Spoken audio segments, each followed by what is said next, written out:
Greetings and welcome to a Monday edition of the Shotgun Start. It is May 5th. Andy, how we doing? Brendan, I'm doing all right. I'm hanging in there. I'm ready to come home. You're ready? You've served your time in Scotland playing some of the best golf courses in the world. You're ready to come home. Travel can be hard. It's been you've been gone. We were just talking before we hit record. You asked me how my weekend was. It's like, I think that was my first normal weekend since, March, since whatever we left for the Masters. You have now mixed in whatever it is, 8-day trip to Scotland. So I can understand. It's a great life, a beautiful life, a glorious life, but also the travel can wear on you. I've been on I think I've like 6 straight days of 30,000 plus steps. I'm worn Sounds down. Like Disney World. Yeah. Yeah, that's I'm a lot. worn down. I was playing. I hadn't talked to my kid. The 8-hour time change for me is a real menace when it comes to like the FaceTime home. Sure.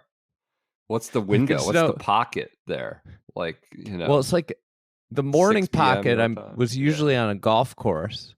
Yeah. The afternoon, and then the afternoon pocket, I'm trying to go to sleep, and it's like you're either staying up to FaceTime home.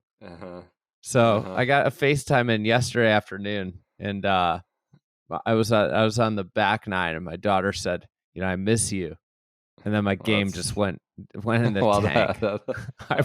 I played the worst golf of my trip the next 8 holes. That'll toggle the mind pretty quickly. Yeah, that'll mess with you. You've not missed much, I would say, on the PGA Tour front, but Scottie Scheffler. Go ahead. I've been in a couple of restaurants and pubs. It's been amazing to hear the Scots talk about TPC Craig Ranch. What is this golf course? What is the deal with this golf course? Where is this golf course? Is there anything interesting about this golf course? It's next to Sam Rayburn Highway, if that means anything to Scots. And then one 9 is there, and the other 9's through these McMansions in McKinney, Texas. It's about as far away as you can get from, North Berwick or Fife or any of these places. It is Americana, baby, and lovely. We love it. Some portion of us love it. I don't want to get into the course just yet. I've got stats, I've got data, I've got quotes from IBF. I don't know if he was the guy talking about the beautiful, glorious first hole, the lead starting Saturday. We needed someone with a little bite. We needed inside the NBA type takes for this week, but to provide some balance. But I listened to the boys on my way to golf the other day. You guys had some long time. I got to ask a question. Are we sure we want TPC Craig Ranch to leave? No, I don't think so at this point. It's good for the content game. It's good for the content game. My favorite nugget, and we're going to get to this in a minute, was Davis Riley got dinged for having the slope function on. And they're like, there's zero slope on this entire course. There's nothing. There's no up. There's no down. There's a little downhill, the drivable par 4, whatever that is, 14. They're like, it just like ticked on in the bag. The best was like, on a course with no slope, he got popped for having the slope function on his rangefinder. Those boys got to get just a non-slope rangefinder for their golf bag to use during tournaments. So that can't happen. Can't happen. Yeah, I don't think, PJ, do you concur? I think at this point we just keep it. See what Lanny can get. Lanny get in the kitchen. $15 million. No, I want the 25. Just make it a little more goofy. Let's go. I don't know. This is now a record-setting course on the PGA Tour. You're destroying history at this point. Legitimately. You are literally destroying history. I had a tweet thread starting about Thursday night of all the things that are just not going well for this event, whether it was the weather, it seemed like you couldn't be in the top 20 on the leaderboard aside from Scottie, unless you're like currently 150th or worse in the FedEx Cup. Like everybody who just hadn't had a cup. Every broadcaster, like, well, he's missed his last 6 cuts, but here he is on the verge of 63. That was like the entire leaderboard. So I had a thread going, and someone from Dallas, like, this event has so much history. It's for such a good cause, and it's just, salesmanship club or whatever it's called. And it's just so much. Salesmanship club, the salesman Colonial? club. No, that's just Colonial. Colonial, I forget what they are, but salesman, the boys with the red pants that are all over the course this week. That's the salesman club. And the guy like got sensitive. This course is so much. This event has so much history. I was like, well, that's the point. Like it was an event that had history in a major American market, but you're defending something called CJ Cup Byron Nelson. There's nothing left to defend. The Rome has fallen. You can't throw history at me when the history is in rubble, is ruins. So, like, I feel like we are on the same side as you with this one. You deserve better. You deserve more history. We are getting it right now. We hit the record button early. I'm sorry. We don't need to watch them birdie that garbage par 5 of a finisher to understand, to sharpen any takes for this podcast. Scottie is currently 32 under. He's through 14 holes. I guess he just finished 15. He's going to win. He may set a record, as PJ alluded to, with history. 253, I believe, is the score.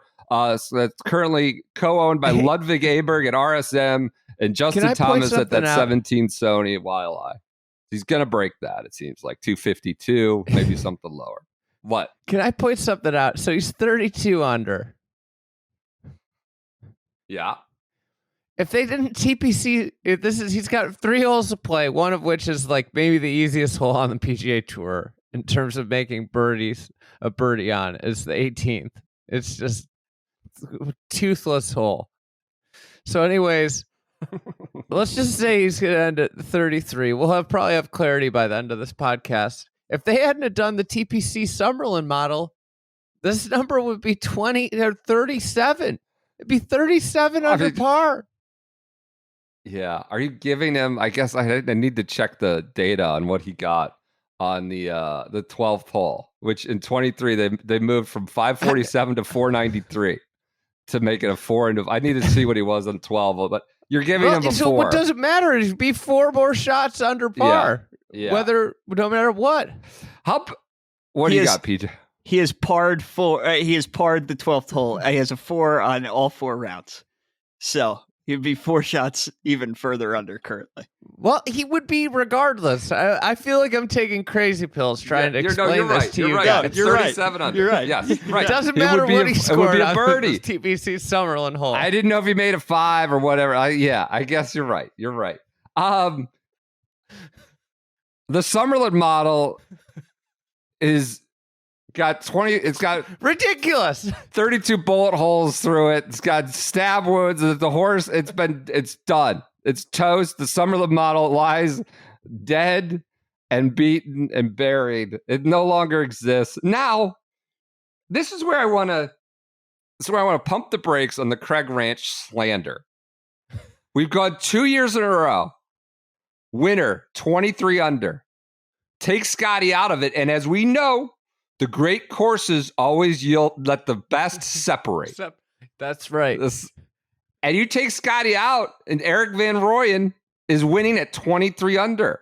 So maybe this is just a course, a fluke, that has brought out maybe the best post-Tiger talent and let it shine in a way that no other course has been able to do.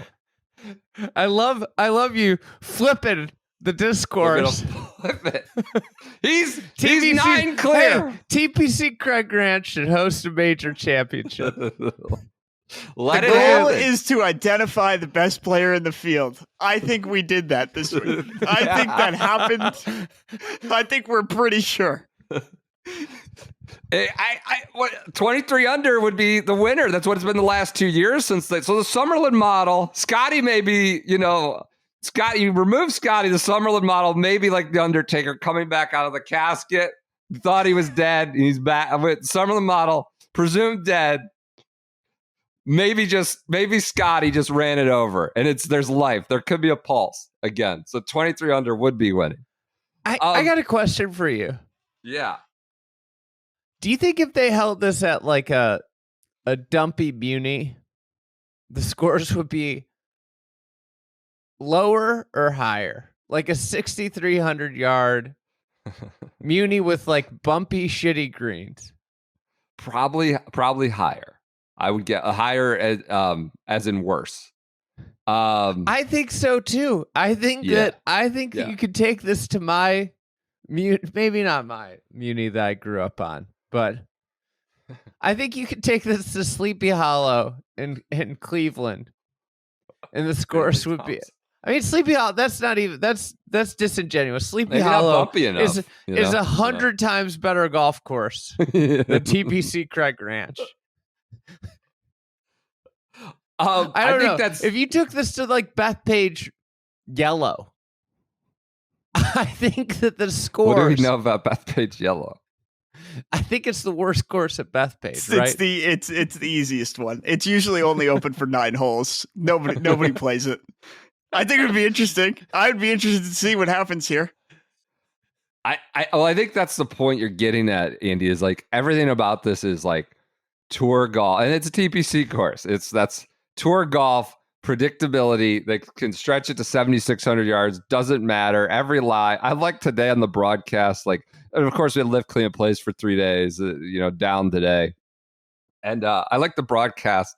They were marveling at like Scottie having his wedge in his hand, knowing exactly what wedge he was going to hit every time, like not even checking the lie, not even get 50 yards away from the ball. They were marveling. Like, yeah, it's just like they knows exactly what he's getting every time. Every time. There is no scruffy, there is no unpredictability about anything. They were marveling at how he's like, how's he got that wedge already? It was like, he's been doing that. I was like, well, he knows where the ball is. He knows precisely the shot and precisely the lie. There is not a lot of analysis that needs to occur even from 100 yards out, let alone over the ball. And so, yeah, it's dialed up for them. I do want to look. He's playing awesome. It's incredible. The course can be it's incredible he did it here. It's probably one of the courses that's hardest to separate your talent. It's amazing. Amazing. I also want to just point out how awesome of a run up this is to the PGA. Oh, you have Rory off the Masters. Scottie hasn't had his A stuff this year to date. Well, this week he had his A stuff. And he's rolling into Quail Hollow. He's going to be really confident. And then you got Bryson winning at LIV. And I think Bryson, Quail Hollow is about as good of a fit for Bryson DeChambeau as any golf course is going to be. You've also had JT and Neiman win since the Master. Like, what's happened since Master Sunday in pro golf the winners have been astounding. Well, Jon Rahm had another top 10. Got it in the notes. I don't know if you saw. I just wanted to point out. I was gonna tweet this, but I decided I decided to hold back. I didn't want to. I didn't want that kind of smoke on a delightful Sunday morning in North Berwick. I wanted to go have my coffee in peace. But Jon Rahm, he finished late. He finished the count T7. Yeah, he was 9 shots back or 11 shots back of Bryson. In a 52 player field, hole, 54 holes, 54, 56 this is not, players. You can say, top 10. He was not competitive. That's not a mark of being competitive. That shouldn't count as a top 10. A top 10 on LIV is like a top 25 on the PGA Tour. Maybe a top 30. I think LIV's doing some interesting things right now. But I read Evan Priest's write-up. I thought it was amusing. He goes, Bryson said he just wanted to play like a kid again, find the fountain of youth, play a little reckless abandon. Now, he was in the final group with 52-year-old Dick Bland and 45-year-old Chucky Three Sticks. That's the fun. I mean, that's let's be honest. They've got some great world-class players. To be fair, but Chucky Triple Sticks turned back the clocks. Pushed them a little bit. Turned back the clocks, reminded us of when he finished runner-up all the time in his 20s and early 30s, you know?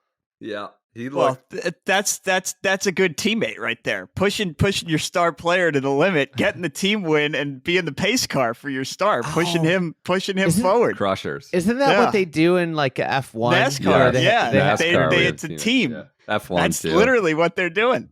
Yeah. You know what? You know what would suck is being the guy that can't win. Not allowed. Who's like isn't you know, that Max Verstappen's Verstappen's teammate is just basically there, like you let Verstappen go by if you're neck and neck.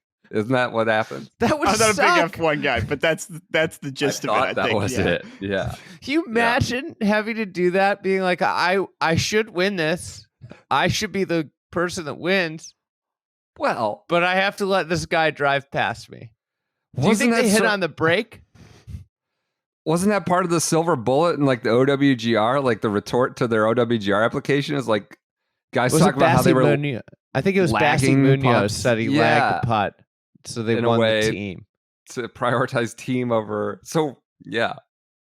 That team element is interesting, but yeah, it might get in the way of the whatever. I guess everybody trying to shoot their lowest. I don't know. Maybe a conspiracy theory minute.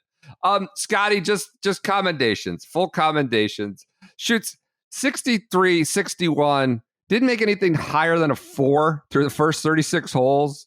Banana land. He's gonna make 3 bogeys. He made 2 on Saturday. He teed off at like 3:30 and played till darkness.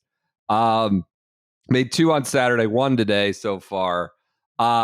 He's going to win by 9, 10, somewhere in that range. And so he has truly separated himself.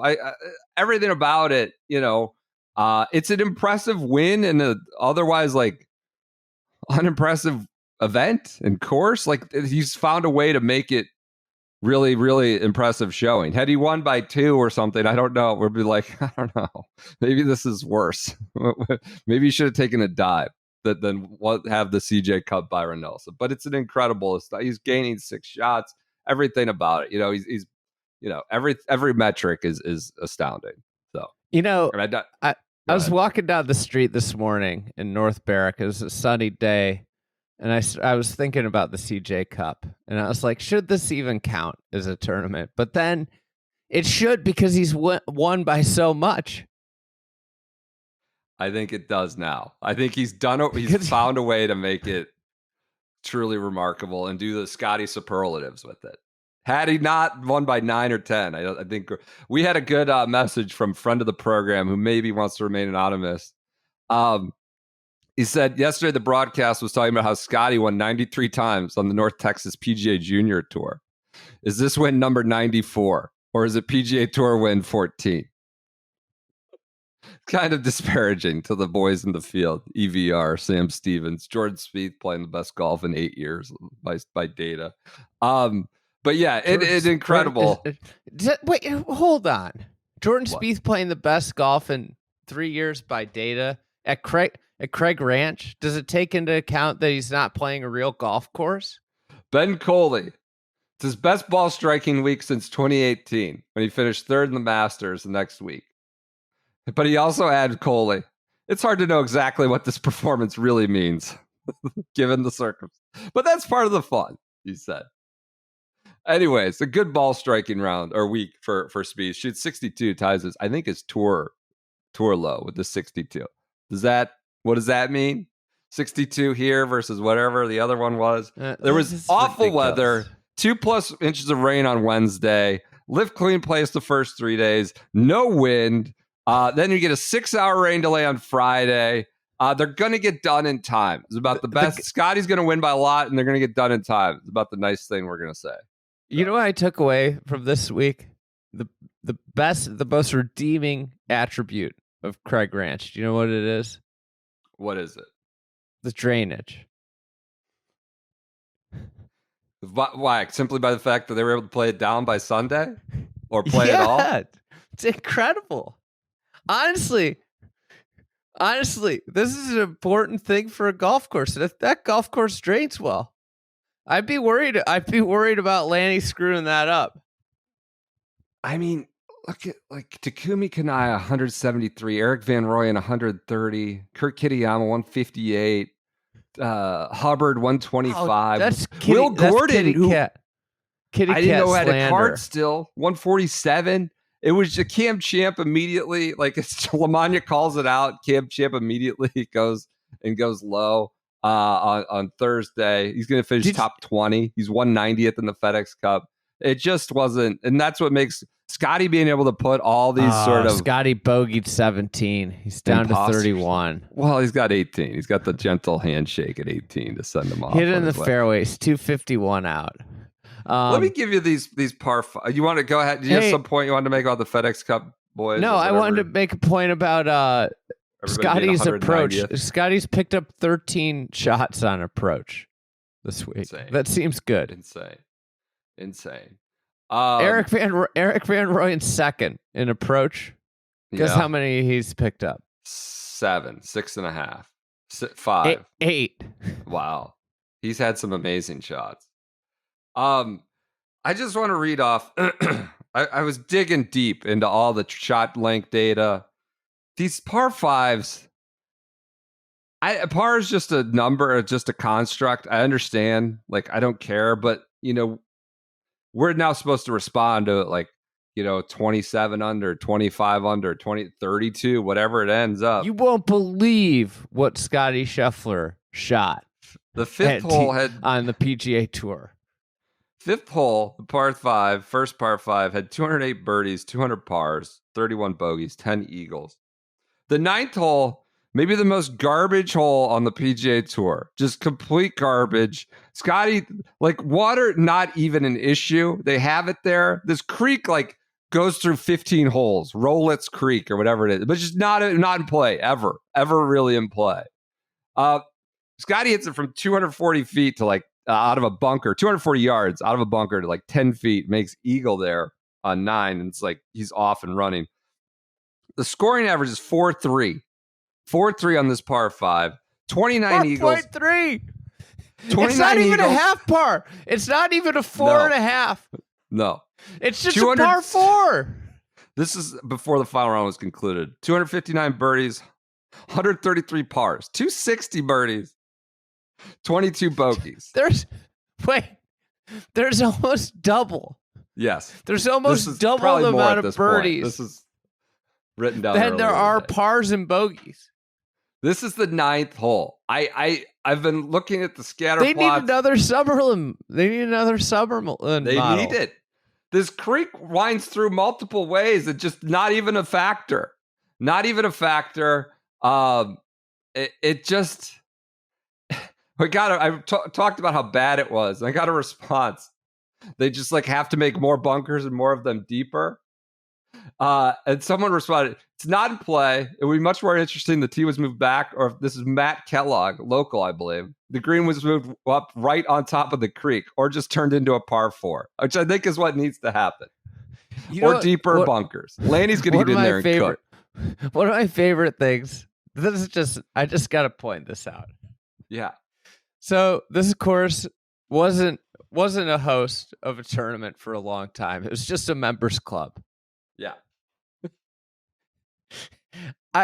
So since the tour came here, everybody just talks about how awful this course is. And now the tour's growing up rough, making it harder for members for weeks leading into the tour event. And now it's getting sad. They're shutting down the course for a year. Yeah. Has anybody had a worse 5 years than TPC Craig Ranch members?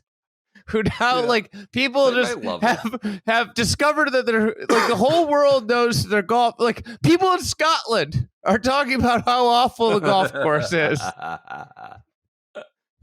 The last par 5. They've tried to make it harder for you, and now you lose your course for a year for renovations. The course that you joined probably because you liked it. Yeah, or convenient. Off the Sam Rayburn exit 25 or whatever it is. Yeah.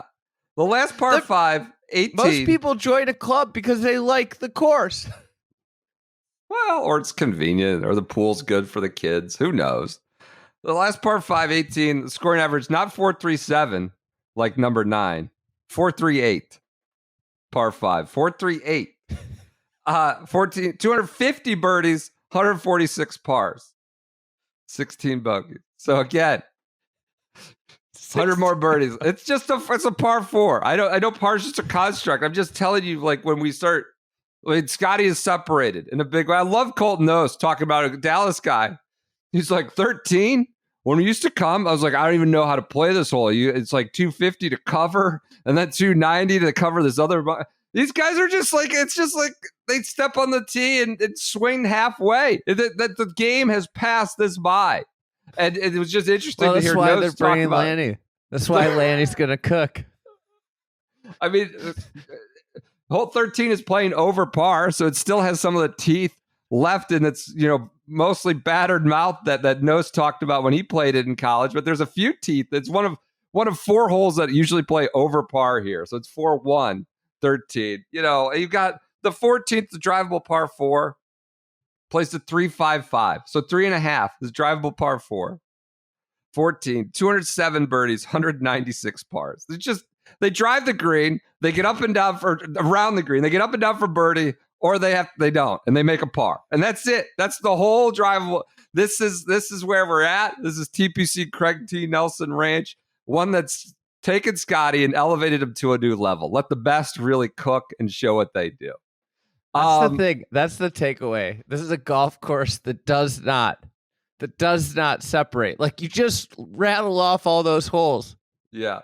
Too many. You create separation when you can make, like, when there's threats, right? Because, I may make a birdie on a 480-yard hole that's hard, and the people close to me are going to make 4.5.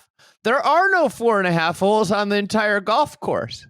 There's nowhere on the golf course to pick up a shot and a half. There's nowhere unless you make an eagle. So the reality of this place is it's the hardest golf course to do what Scottie just did. We should commend him for it. This is honestly, I've now talked myself into. I think this is one of the most impressive performances we've seen this year. It's incredible. It's the hardest golf course to do this at. It's the hardest golf course to win by 9 shots, and he's going to win by 9.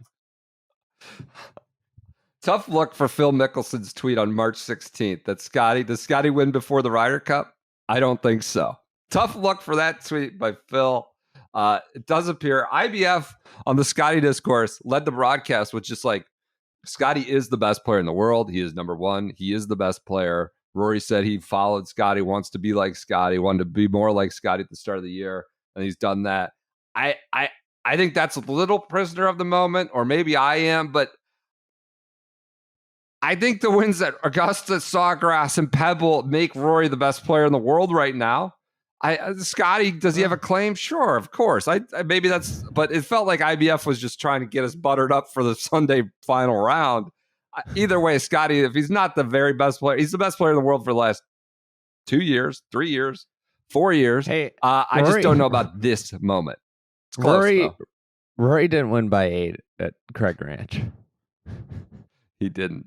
That's fair.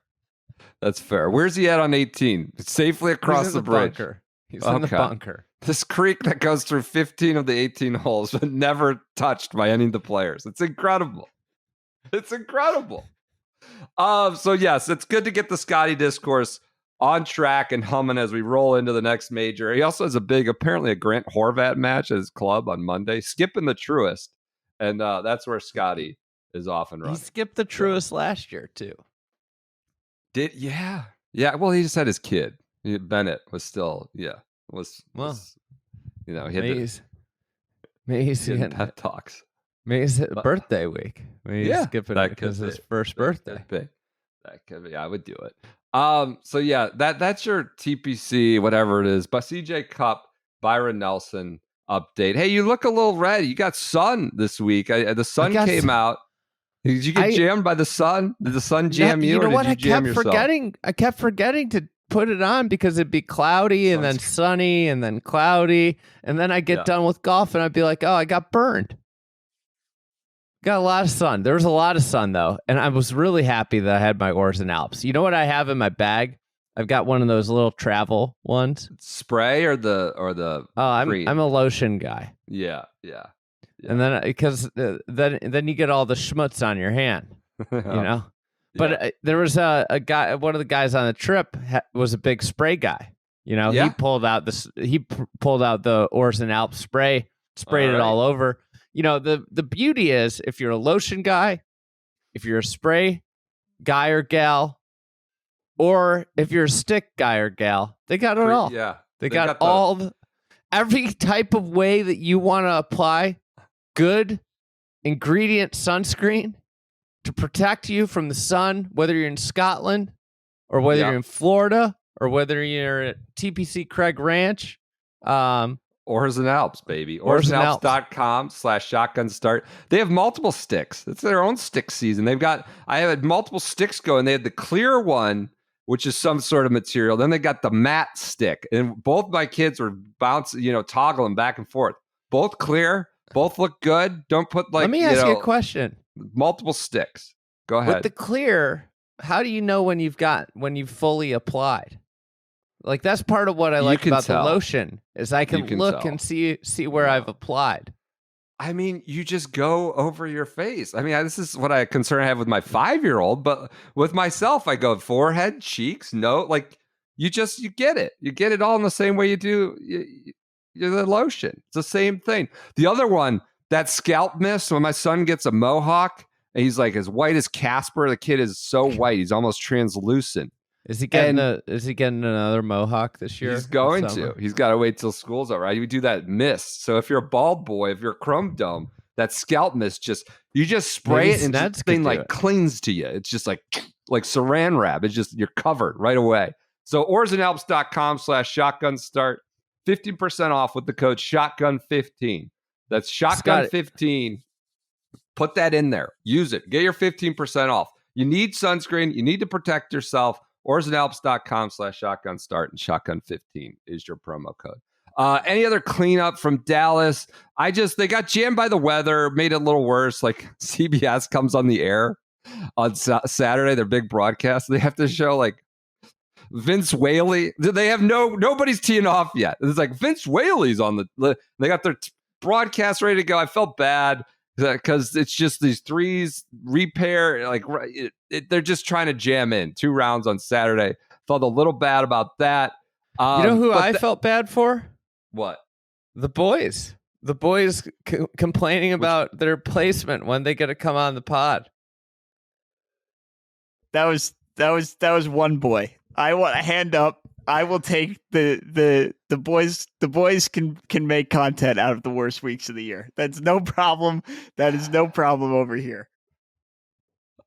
I mean, we've had some really bad events to have to do 3 times a week podcasts for 6 years. This one's a fine one. It's a good one. It's not bad. Are you worried on Spieth Island? Are you worried at all? 62? No, I'm not. Striking it well. This is a classic Spieth performance. Amanda tried to get him going about the career slam at Quail Hollow. It's like doesn't really like give him a big strength, but he's like, oh, it's Bermuda. I grew up on Bermuda. They were getting there. They were working on it, but he played well. So good for Spieth. Playing a TPC. I mean, it'd be something if he did it, right? Yeah, would be something. He said he was inspired by Rory. Like use that word, inspired. Said, it's probably the hardest Masters anyone has ever had to win or will win, given the circumstances. But on the slam stuff, he's inspired. Look, it took him, 11 years to do it. It reminded me that, I might need, not to worry that there are going to be gaps in majors. So I don't know. Said he was inspired. So I thought that was interesting. One of the things I was bummed about is I couldn't figure out how to watch the telecast here, but I just wanted to know what they were talking about. How are they trying to gin up interest in the tournament? I mean, Scottie and Scottie only. Saturday was truly grotesque. I had it on, fell asleep on my couch, woke up. They were playing Champions Tour on my broadcast on the because I hadn't switched over when I woke up. There was some like founders like hit and giggle thing with women and Hall of Famers, and this is what I'm telling you, Andy. It was everybody that's 150th and below. Leaders hadn't gone yet, and they didn't have a lot to talk about. IBF can make a shit sandwich sound like a filet mignon. I mean, he's good at it. So he's a pro's pro. So he made it work. We're on minute 35 here, and we've talked about it more or less. I want to talk about Good Guy Jerry Award retroactively to Davis Jerry? Riley. I think Davis Riley. We got to give him a good calling the penalty on himself. I've always wondered, how do you enforce? Happen at the Masters. I know. It's just a good guy award. Then I want to give fine class award. Doesn't have to be the Triple G award. Davis Riley calling a penalty on himself, takes it out. Is on the par 3 17th hole. I took out his rangefinder, got 2 readings. Like, oh god, and then called in your guy 10 Cackett. I was like, look, 2 numbers came up. And so that's the only way they can legislate this. You have to call it on yourself. There's not guys checking your slope. There's not guys looking through the eye finder or whatever it is. So he calls on himself, makes eagle, like a long, crazy day for Davis Riley. He turned, a birdie, went to 5 with the penalty. And the Eagles, his last hole, like after the, long ass day to make the cut on the number. I enjoyed this tweet from Jeff Eisenband. He said on the 34th hole of the 2013 U.S. Junior, Riley called a 1-stroke penalty on himself after noticing his ball move upon address on a birdie putt, and the penalty resulted in him losing the match 3-2 to Scottie. I guess the penalty wouldn't exclusively result in that 3-2 loss, but he lost to Scheffler. So Riley, we got to give him his flowers. Call him penalties on himself. Honest guy. Yeah, I love that. Let's go to LIV Korea, if we don't mind. I know the CJ Cup Byron Nelson stunk. Weak field. I think Scottie and Sanjay were the only players in the top 30, 40. Kevin Casey had an interesting tweet, a Golf Channel researcher. So there are more top 100 players in the world, 30, at the Nelson, than there are top 200 players in the world at LIV Korea, 29. So top 100, there are 30 top 100 at Nelson, 29 top 200 at Korea. This is data golf before people get worked up about OWGR not capturing. So I think that's the continued point we come back to with LIV is it's got some heavy hitters, some top of the lineup pop, amazing players. It's just like, what do you do after that with the Rahm top 10? Bryson gets it, got pushed, as we said, by Chucky 3 sticks, bombs in a birdie at 17 to go up 2 with 1 to play, but came out cold. He's obviously, he had a lead at Doral, had a lead on Sunday at the Masters, had a lead at LIV Mexico, was not good there. Wasn't great on the front 9. He was 5 up on Howell and 4 up on Dickie B, and it got to 1. And but he closes us out. He gets it done. Bryson DeChambeau, obviously playing good, but not his sharpest, I guess I would say, over the last 2 months. Like some sloppiness there, but playing well going into some majors that should cater to his strengths. Yeah, Andy Bryson. I mean, this is he's played great in majors for PJ. You watched a lot. You watched a lot of LIV Korea overnight. You were talking about it was like late kick Pac-12 games or Hawaii games, right? It was great. Honestly, it just turned it on FS1 at midnight, 1 a.m. and you had Ian Poulter backboarding into a par 3. There was one par 3. The 8th hole was just absolutely ridiculous. Like the grandstand was paces 5, maybe 15 feet off the left edge of this green, and guys were just hitting it up there and banking it off the side of the green. I felt like the music was louder this week for whatever reason. You were getting a lot of just crowd interesting. Seemed all right. Crowd honestly seemed like there was a decent amount of people there, and the crowd noise was big. There were people who were into it, but I think you were getting a decent taste of the music selection for the players. Like Charles Howell was doing a lot of Morgan Wallen. Blandy was using a lot of U2. So I was trying to game that out in the background of the broadcast. Are you happy with Blandy's performance? Well, that's why you talked about this on Friday's show. I was dialed last night because I was like, all right, we got to see if Blandy can get involved here and take down Bryson. That would be big momentum. But I mean, again, what time were you up till watching this? Yeah, what are you doing? I don't know, like 1:30 ish. Okay. I fell asleep. I didn't make it up to the end.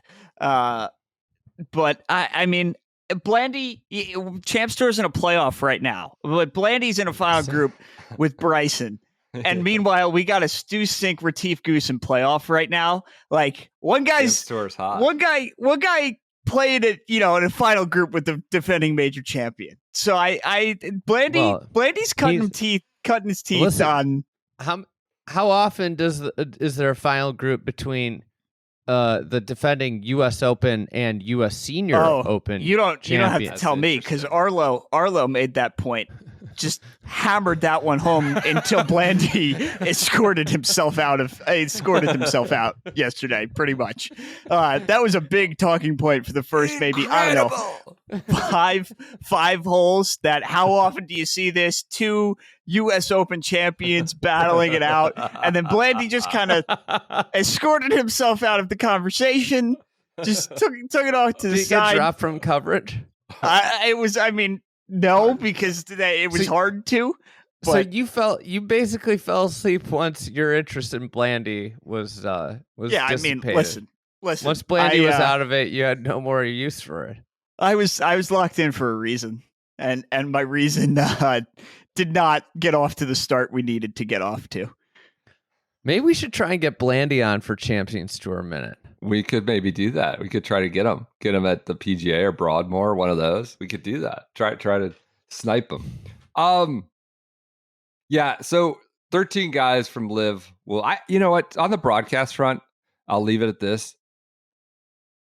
When LIV started, we referred to the Chuckle Fs, right? They have a lot of like real people, and I think like smarter people and working pretty hard, and the broadcast is pretty good, and the coverage and technology around it are pretty good. And it just must like be a little deflating to get some of the ratings that they're getting. Maybe all they care about is the international markets. I know they did announce a big deal with the new Asian provider this week. I think they only care about the app numbers. It's just like they have like good people in a lot of this stuff doing some good work, and it's not taking in the way I would think they would want, but we'll see. On the team side, you know how everybody said, Greg was the perfect guy to create this disruption. Yeah, maybe we're seeing like long term with like fan interest that Greg wasn't the perfect guy, having like a complete asshole. Yeah, trumpet around and peacock about his league that. Maybe having like someone who's a little more diplomatic wouldn't have turned off millions of fans. Yeah. Just maybe. Just a thought. Maybe he wasn't the perfect guy looking back on things. You got to build the coalition a little bit. On the team side, as you would expect with Chucky 3 sticks and Bryson, the Crushers crushed. They won by 9. And I was looking in the data. With all 4 scores counting, I don't think we've had like really, we had one close team competition. The Fireballs won by 1, but we led with Legion 13 won by 11, Fireballs by 6, Fireballs by 1, Fireballs by 3, Ripper by 8, Crushers by 9. Like the team competitions are usually haven't been super close this year. And when you're counting all 4, I guess maybe that might be what happened, or maybe a result of it. I don't have any other LIV Korea notes. Congrats to Bryson. They have 13 guys going to PGA of the 156-man field. So, and certainly some boys who could win it. All right, let's get to Thirst Bucket of the Week. We're doing Thirst Bucket of the Week is back. I got to give it to, there's a couple in the running. The Merido owner. Journalism? The Merido owner, Albert Huddleston, I believe is the individual's name, flew a prop plane that said, enjoy the Nelson and live golf at Merido on June 27th to 29th over TPC Craig Ranch. I just like thirsty. Everybody knows Liv's coming there. Of course, in the photo of it, I was told there's this giant wrap. I'll send it to you in Slack right now. An agent on the ground sent me a note. It's like, you got to talk about this. It looks like a monument, like a giant monument. They put a TPC Craig Ranch around what is a cell tower. So there's a giant cell tower in the middle of the course. At TPC Craig Ranch? Yes, apparently. But they put a wrap around it, some like box. And this is what's in the background of the guy of the Merido. So that's a thirst bucket move. Come watch the Merido. Other thirst bucket of the week nominee from Sean Zock picked up on this at the LPGA event. Some chuckle F took the mic and said, I'm here with Firefly Automatics. We're providing the robotic mowing for all the fairways at Black Desert this week. I know you're at Chevron. We mowed holes 9 and 18 down there. What were the conditions like out there? This is Charlie Hull's press conference. And she or he from Firefly got 4 questions. You mentioned electronic. They're also electric, which means they're super quiet. What are your thoughts on golf courses using electric mowers from an environmental standpoint? So people are still having he's like, at their request, we're cutting diamond patterns for you ladies. From aesthetic point of view, what do you think? How's it looking? This person just alphaed their way onto the mic and talked for like what looked like 10 minutes. Thirst bucket of the week. The LPGA media person should. Yes. That's ridiculous. My backlash to this. Is the LPGA. Yeah. And get your autonomous from Toro if you want your autonomous mower. Go to Toro. Right. They're not going to try to elbow their way into some press conference with Charlie Hull. So get saw a lot of red this week. You know, at the old course, I saw the big Toro mowers. A lot of North red. Barrack. Yeah. Congressional. That's yeah. On the question front, real quick, Ben Coley called this out at LIV. Individual, not sure who. I really remember, this is to Bryson. I really remember how you were high-fiving your fans during the Masters when you were going from hole to hole, which is a very stark difference with Rory, who doesn't even make eye contact with his fans during those high-pressure games. I was wondering whether there's like a philosophy underneath it. Why you do that for the fans? Like, what a question. Pretty embarrassing lead-in. B, I think Rory did a lot of like the high five and stuff. And to Bryson's credit, he was like, look, I can't speak for anyone else. I can speak for myself. But just kind of some embarrassing questions going on out there. But I'll give Thirst Bucket of the Week to Albert Huddleston flying a banner at at TPC Craig Ranch. News? Hey, you want a Scotland story real quick? I do want a Scotland story. I was about to get to Andy's story time here. Let's do it. I got a couple. I'm just gonna do one. Here. Okay, I'll do two actually. Two humorous ones. Do two. Or do you want one non-humorous, one humorous? Yeah, well, do one of each. One each. One tragedy, one comedy, or one drama, one comedy. Give us one of each. All right. So I was at Carnoustie. Lots of things going on at Carnoustie. I think they got hit with the tariffs in the pro shop because that's the only thing that could just explain some of the prices. Interesting. But anyways, there have been questions about a lot of that.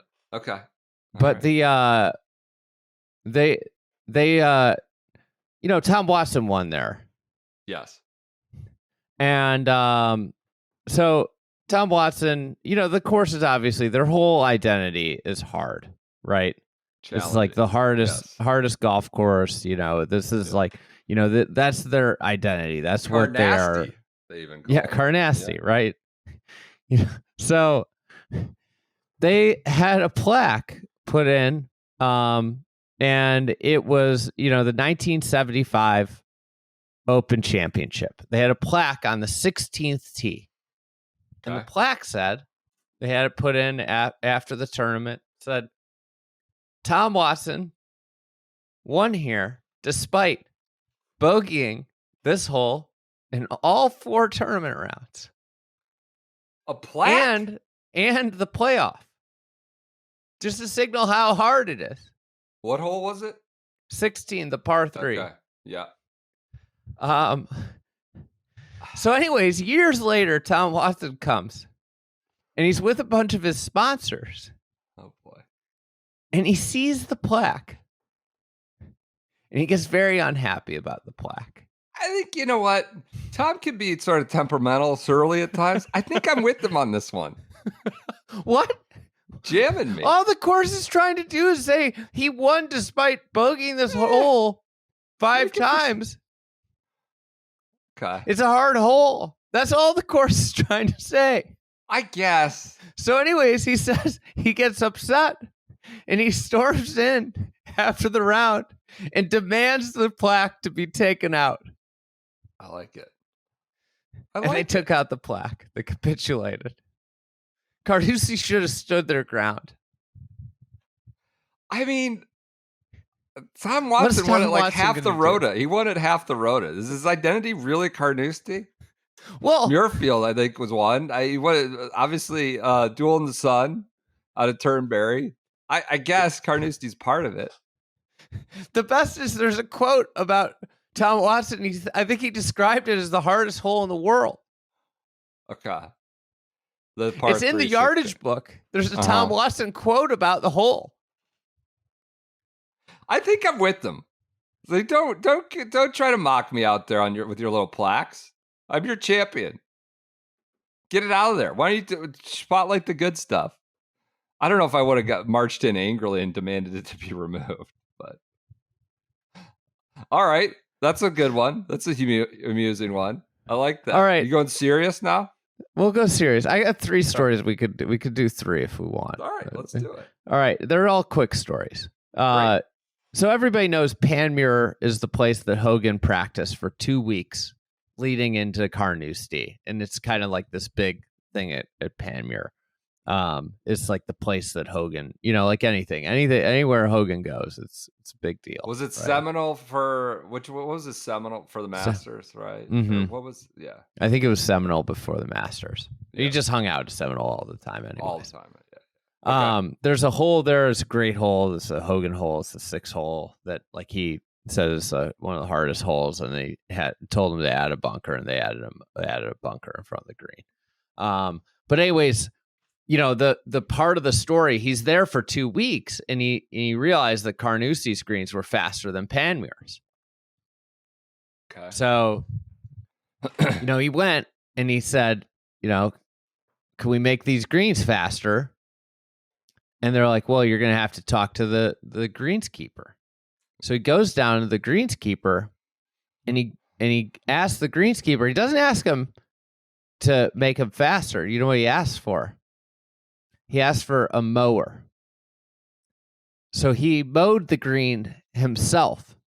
Wow. And the part of the story that's amazing is that he apparently returned the mower immaculately clean. He cleaned the entire mower. Oh my God.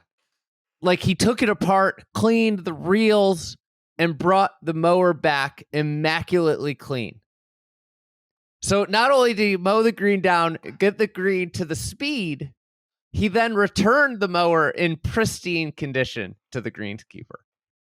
That's incredible. I mean, I don't want to use this as an occasion to kind of pop the current pampered Fs, but I'm just trying to think of what players nowadays greatest player in the world do that. Goes out and mows the green himself. That's a great story. That's a great one. Picked up at Panmure on your Friday golf trip. Friday Golf Club. Join now. Friday Golf Club. We're gonna do more of these trips. All right. Last one. This is a fast one too. So a thing I noticed over here, anytime there's a pace of play problem, Americans were involved. Sure. Play behind the Scots, no problems. Are there a lot of Americans there already? And it's early May. I figure it's maybe not fully. It's not full bore, but it's All right. Had one long round. It was nobody in front of 2 groups of Americans. It was quite frustrating. Okay. But anyways, So there's this big caddy at Dornick, older guy, who I'll leave his name out of it. A little heavier, a little on the heavier side. Okay. Likes to go to the pub. Yeah. It might have been worse for the wear on this day. And usually he carries single bag, but something got screwed up and he was forced to carry a double bag for some Americans. Oh boy. So on the 16th hole, he's carrying doubles. And the Americans ask him what time it is, and he says, it's 5 o'clock, and they go, oh God, we've been out here for 5 hours. He said, oh, we're just gonna insert a name. Oh, Billy, you must be tired. And he goes, oh no, not tired, just homesick.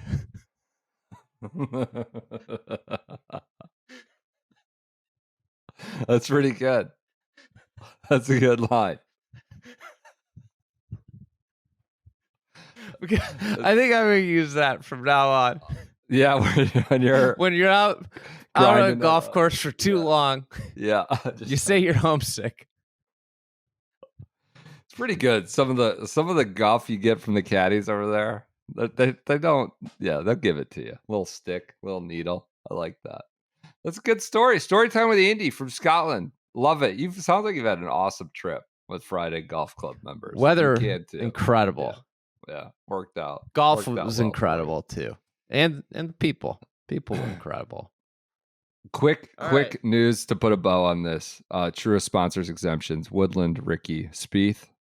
That's your signature event. The letter writing must have improved. Must have gotten in the lab. Like working on your college essays, your college application essays. Letter writing is good. So that's your Truist, your Siggy. Like those are just the auto sponsors exemption. They should. Those Ricky three. Fowler. It's Ricky, Spieth, and Woodland. Every event. Yeah. When they on the broadcast today, good guy they Gary. Said, Ricky. Somebody said Ricky, and I looked up. I was like, well, Fowler should be playing in this. But it was Castillo. So why would Ricky need to play in the CJ Cup? He just gets a sponsors invite. So good guy Gary. That's right. Jim good guy Dent, Gary exemption. There you go. Jim Dent passed away. R.I.P. to Jim Dent, who won 12 times on the Champs Tour, had 16 years on the PGA Tour, grew up in Augusta, looped at ACC, Augusta National, was caddy for Eisenhower and others at ANGC. And then learned how to play and made it onto the tour, qualified, went out west. I think we want to do a little bit more on Jim Dent. Big boy, 6'3", would hit it 300 yards with the persimmons. And it's just like a marvel, even on the Champs Tour, where it was a real advantage then when he went up to the Champs Tour and still had that power. Now power is a disadvantage. Times. Yeah. Probably wouldn't have been able to overpower places like he was then now. Stu Cink did just beat Retief Goosen in the playoffs, so maybe we're trending back towards power. Power, the Insperity Invitational. Glad to hear that, PJ. I was worried it had become a poofers tour. Love that. So RIP though to Jim Dent. Congrats. Quick bow on results. Stu Cink. Anything else we need from that Champs Tour? No Zaner this week. No zinger. I watched a little bit on Saturday. I did not hear any guarantees from Peter Jacobsen, who got the call up to the big studio with Papa. No declarative statements on the record from Peter yet. It's early, so we still got time, but we're keeping an eye out. But Stu Cink in a playoff. All right, that was referred to as a marquee event on the Champs Tour. The Insperity. It's one of their. I don't know. I heard that on my television multiple times that it was a big deal. On the KFT, Bryson Nimmer just won in a playoff over Stuart McDonald down at Riviera. Yep. LPGA had that up. That went early out of Black Desert. Hai Run Rue won. She went 8 under, went sicko mode in the last round with 8 under, 64, wins by 5 over Esther Henselite. So that's your LPGA. What else? Oh, Victory Monday. Andrew Bailey, former Fried Egg contributor, won the inaugural Giles Invitational. I think Brian. Kinlock, yes. Not named after Brian, but presumably Vinny Giles, the legendary Virginia amateur. Andrew Bailey beat a very stout field down at Kinlock. So I think that's all our results for the week. That does it for this Monday episode from Scotland, from DC, and from wherever you are, New Jersey, PJ. So we will talk to you guys. Be back in the cell on Wednesday. TPC course tomorrow. We gotta. What are you playing tomorrow, PJ? You're behind enemy lines. You gotta watch out within the moat. Yeah, TPC Jasna Pilana, a Gary Player design in Princeton, New Jersey. Awesome. So we'll see what happens. You've done consecutive weeks. You've done River, Highland. You're just going to hit the whole network. I'm hitting the TPC network of the greater tri-state area. Good content. Here. That'd be a good PJ's TPC ratings would be a good bit. Good little segment. Some people go to Scotland to just find, let's send PJ to all the TPC courses. No, I'm going to find the best TPC course in America. I think I'll accompany you to Desante Bay or whatever, just to get down to Mexico. Yeah. Yep. That's the one I'll come down to. But I won't play the golf course. I'll just just set the margaritas and sit by the pool. Yeah. I'll meet you. I'll see you in 5 hours. It's fine. You'll be getting homesick out there. You might be getting Monday outing at a TPC course. You could be getting homesick tomorrow. I could be getting homesick. Had a bridge closure on the way down. Took me an extra hour to get down here. It's going to be tough. It's going to be a tough one. Rory gave a hint at his Champions Tour dinner. Apparently talked to Carson daily on the Today Show. They were reunited. Podcast greats. He said he's been in a wild game recently. That's my last bit of news. Wild game? Like venison, elk, stuff like that. I don't know if that's going to be in the meal. Maui Nui. Maybe they're going to shift into Maui That's Nui. what I was throwing you the alley-oop. That's what I was wondering. Like venison, elk. That sort of fueled this run. So maybe something like that. Who knows where he might be a year from now? Maybe, but that was a. I had a neighbor recently that I mentioned I had some venison, and I was like, "Well, it's from Hawaii." He goes, "Wait, is that access deer?" And I was like, "Yeah, right." He's like, "That's the best protein you can put in your." He's like, "Can we make it? Can you make something? Can I try it?" Yeah. I was excited. Love that. All right, everybody, enjoy your Mondays. We'll be back with you on Wednesday. Talk to you then.